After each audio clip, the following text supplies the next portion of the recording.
Avec l'aventure du fond des mers et les océanos, ce que la Cité de la Mer a présenté depuis maintenant près de 15 ans, on a montré que progressivement ces océanautes, avec les scientifiques, ont réussi à montrer probablement que les origines de la vie s'opéraient dans les grands fonds. Mais depuis, des scientifiques ont travaillé, la science a progressé, notamment, je crois que c'est très important, la science, tout ce qui la science un peu compliquée d'ailleurs, mais qui tourne autour de l'ADN, ce qu'ils appellent les génomes. Et tout ça a permis de découvrir d'autres champs, et notamment une des grandes révolutions. Vous savez, il y a eu une grande révolution dans les océans, c'est 1977. Une expédition et les biologistes et scientifiques américains et français découvrent que la vie existe dans les grands fonds, alors que tout le monde était convaincu que c'était un grand désert glacial.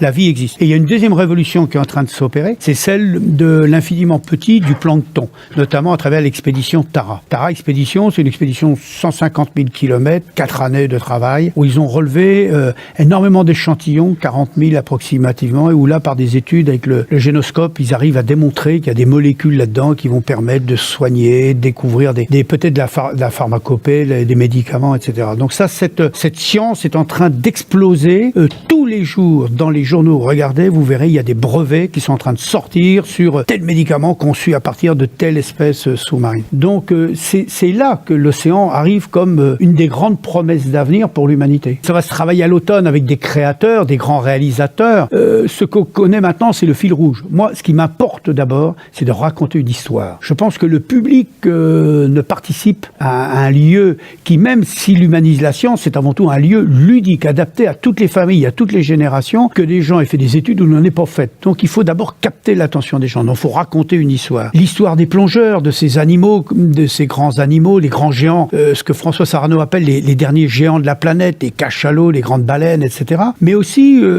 découvrir la richesse de l'infiniment petit, du peuple invisible qui régit la vie sur Terre. Voilà. Mais aussi découvrir descendre vers les abysses, comprendre ce que sont les grandes épaves sous-marines, comprendre aussi que l'alimentation de demain, par les algues ou autres, c'est ça qui assurera le devenir de l'humanité. Le public va vivre une histoire, va rencontrer des lieux de contemplation, ou des lieux d'émotion, ou des lieux interactifs, où il va pouvoir manipuler des dispositifs. Ce qui est important, c'est que chacun vive quelque chose à sa manière, mais surtout qu'il ressorte avec cette notion de 1. L'océan représente l'avenir de l'humanité. 2. L'océan, dès aujourd'hui, a des menaces incontestables, et que si l'humanité veut perdurer dans les décennies et siècles qui viennent, il faut assurer impérativement l'avenir des océans. La grande difficulté dans ces domaines-là, c'est que 1. Ça évolue très vite, les technologies multimédia. 2. Ça vieillit très vite. Et 3, c'est onéreux. Donc, disposant de l'enveloppe financière, 4,6 millions, je crois, pour ce projet, nous aurons des choix à faire. On met le public,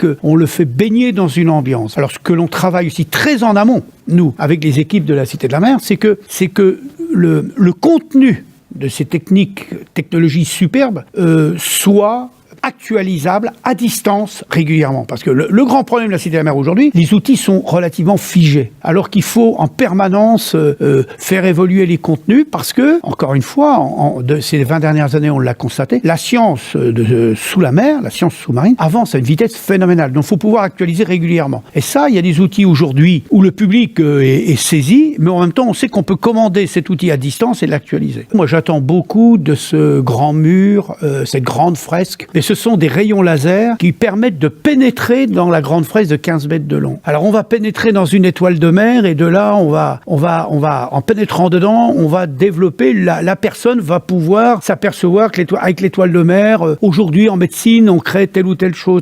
Voilà, c'est ce qu'on appelle les arborescences. Et puis ça va permettre aussi de parler aussi du local. L'hydrolien, c'est quoi, comment, enfin c'est toutes ces promesses de science. Ça c'est une technologie très très très puissante et très interactive. Mais il y a aussi une autre technologie qui est très belle pour moi et qui pour moi d'ailleurs m'intéresse beaucoup plus, c'est la technologie immersive. La descente de l'escalier dans une grande faille d'eau de 15 mètres de haut, où il n'y a pas d'eau, mais où il y a de l'image. Il faut que le public, à l'intérieur de cette faille, se sente sous la mer et avec la grande baleine, le grand requin blanc qui passe, une orque, etc. Ça, c'est des problèmes de ressenti, de construction de réalisateur. Vous savez, quand on prend l'écran de 24 mètres de Titanic, je ne sais pas si vous le savez, il n'y a aucune image réelle là-dedans. Tout est du virtuel, y compris l'eau. Tout est virtuel. Sauf que Le public, lorsqu'il arrive devant cet écran de 24 mètres, il ne sait pas décrocher de l'écran. Parce qu'il vit quelque chose, il vit un scénario, il vit une histoire. Je crois que c'est ça à chaque fois qu'il faut travailler. Pour la première fois en Europe, c'est-à-dire